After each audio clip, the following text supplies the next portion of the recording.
Yates. Titans wide receiver Julio Jones dealing with the hamstring was a full participant in practice today. That suggests he could be trending towards a return on Monday night against the Bills. Has an extra day, of course, not playing on Sunday, so keep an eye on that. Let's go to the Bills. They've been all systems go this year. They lead the NFL with a plus 108 point differential this season. The next closest team is the Cardinals at plus 62. That's not very close. Cardinals undefeated, of course. And Buffalo's just the 9th team in the last 50 seasons to outscore its opponents by 100 or more points through the first 5 games of the season. Context, 6 of the previous 8 teams to do that reached the Super Bowl. Dan, seems like Josh Allen and this offense are doing it all. What does the tape say? Yeah, so to be a top-tier quarterback in today's NFL, you have to be a 3-tool player. You got to be able to beat guys with your arm, you got to beat them with your legs, and then you got to beat it with your mind. One of the reasons why the Bills are the best team in football and a Super Bowl contender is because Josh Allen is just that. So your arm. All right, the coverage for Kansas City is going to be man-to-man across the board, right? You got press man across the board. This safety is going to drop down as a robber or a buzzer, and that guy's going to drop to the middle of the field. Okay, Josh Allen's pass concept is 2x2. He's got seams in the middle of the field by both his slots and then stop routes on the outside. Now, these guys should be dead because of the coverage. You're really thinking those slot routes on the perimeter. Now, Josh Allen is going to see coverage, rotate at the snap, and then realize, okay, nothing's open. Look at his pocket's a little muddy, right? He's got bodies around him. Pocket's a little muddy. I got to get out there and find somebody to throw the football to. There is no receiver open at this moment. Josh does an outstanding job of breaking contain. Now, everyone's got to understand, Josh is running full speed from two guys that are 280 pounds. He is a 6'5", 240-pound guy running full speed towards the sideline. Now, to make a throw to Dawson Knox as he sees down here. Okay, Dawson, there's space down here. No one is down there. To make that throw, you got to have a big-time arm. Josh points it to him and says, let me fling this ball. Full speed, running to the right, 37 yards. That is elite. Now let me beat you with my legs. Now this play is called quarterback counter bash. I'm going to take these guys backside, and they're going to be pullers. Man-to-man coverage by Kansas City on the backside, or on the defensive end. I am not blocking that defensive end there. I'm going to fake it to McKenzie or give it to McKenzie, and the read is going to be that defensive end. If that defensive end hangs or comes down inside, I'm going to give it to McKenzie. I'd run outside of him. If this 51 steps down, I'm just going to give it to McKenzie, and we're going to break contain. Well, if he hangs, then I'm going to take it myself. And that's exactly what 51 does. Josh Allen takes him himself, and now I've got these huge lanes following those pullers so you can beat people with your legs. Now, this is where he's got his greatest growth. Beat people with your mind. Okay, the pass concept up top. You got a deep middle sit by Beasley right here. Deep middle sit. And then you got really a double move, condensed split by Sanders. Wide in that corner, and let's take our shot. Now the coverage Josh Allen is going to see is at bottom of the screen. Sorensen's really going to try to sell, hey, I'm rolling down to a cover 3 middle field close defense. But Josh does a great job of going, no. I'm going to peek that corner up top. Because if he doesn't move, it can't be middle field close. If he hangs, it's got to be middle field open.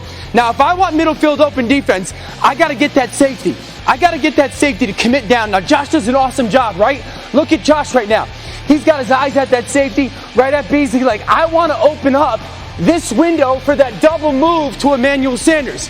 Holds that safety, resets his body, and then the absolute rope downfield to Emmanuel Sanders. So, listen, this guy's a 3-tool player. I showed you his arm is spectacular, and they use him like Baltimore uses Lamar Jackson with his legs, and his mind is taking over football games. They can win a Super Bowl because of Josh Allen. Wow, Dan, you're a 3-tool player on the touchscreen. I saw your legs involved there. I saw your arm and your mind. Good job. Marcus, we got Dan on the offense, right? But let's flip to the Bills' defense. Why have they been so successful this season? Yeah, can we talk about some defense, please? And what Leslie Frazier has been doing. He only gave up 20 points to the Kansas City Chiefs, turned the ball over twice. And when you see what he's doing because of the talent that he has defensively with Poirier and Hyde, maybe the best safety tandem in the league, and then Tre'Davious is able to lock in on one of the best corners. And now he has the ability to get after the passer with 4. Russo has been a godsend. They are playing better up front as a football team.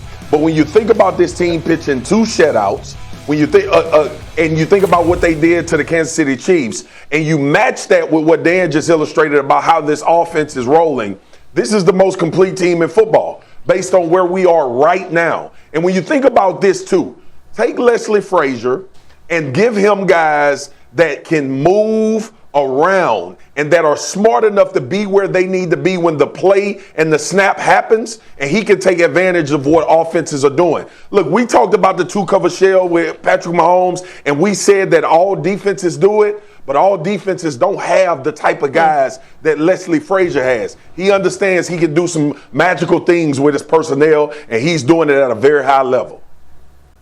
I like the fact that you gave yourself a little out there, Marcus. I love the Bills too, but you know what you said? You said right now, because I think you're smart enough to know it's an early season and teams are going to be coming. You cannot count out the Baltimore Ravens. You cannot simply just say, oh, the Buffalo Bills are the best team. They're going to run the table. They're going to win the Super Bowl. The Kansas City Chiefs aren't going anywhere, man. They're going to come back to the pack. Right now, they're sitting at 2-3, and they've got to figure some stuff out on the defensive side of the ball. I believe Patrick Mahomes, Eric Bieniemy, and Coach Reed will get the offense solidified. And then on the defensive side, they've always struggled into the end of the season. So I'm betting that they'll get better, no question about it. And then the Baltimore Ravens, they are simply just good because of the guy underneath the center.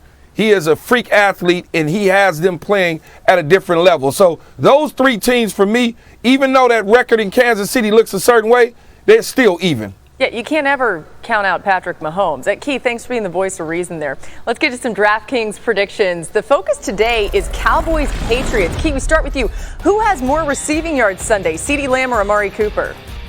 I think it's going to be Amari Cooper. Big Swagoo told me in our pre-production meeting that it might be a little Bill Belichick showers up in Foxborough. With that happening, you're going to see a lot of hitch routes, screens, things to him where he can touch the football. It won't be a lot of downtown big plays by him, but small stuff. All right, Dan, we stick with that game. Mac Jones, does he throw for 2 or more touchdowns on Sunday? I'm going to say 2. Yes, I will say he will get 2 touchdowns.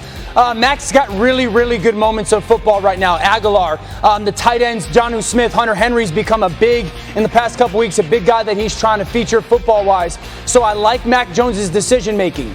That being said, there should not be a single throw that leaves his hands that goes towards Tavon Diggs in this football game. Yeah, it's a good point. Diggs, speaking of him, has an interception each of his first 5 games. Marcus, does he get another interception versus New England?